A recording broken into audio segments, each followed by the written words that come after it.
বাড়ি ঘরের রুম সাজানো কেন? আগামী শুক্রবার তোমার বিয়া।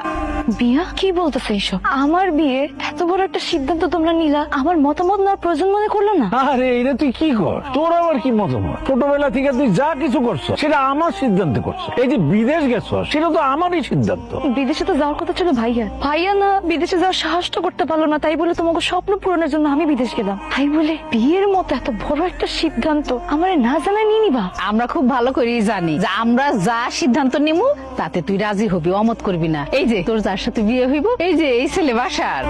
আমার পক্ষে বিয়ে করা সম্ভব না। সত্যি করে বলেন তো, আপনি আমাকে বিয়ে করতে চাচ্ছেনটা কেন? আমি তোমার বিয়ে করতে পারলে বুক ফুলায় গ্রামে কইতে পারো আমার বউ বিদেশ থাকে। কিন্তু আমি তো বিদেশ যাবো না। বিদেশ যাবি না মানে? এই পড়ি কি উল্টাপাল্টা কথা কইতেছ? তোর মাথা কি ঠিক আছে? বিদেশ যাবি না কেন তুই? আমি যে কোম্পানিতে চাকরি করতাম সেই কোম্পানিতে মালিকানা ঝামেলা হওয়ার কারণে কোম্পানি বন্ধ করে দিছে, কিন্তু তারা একটা সুন্দর ব্যবস্থা করছে। তারা নিজের থেকে টিকিট কেটে আমাদের দেশে ফেরার ব্যবস্থা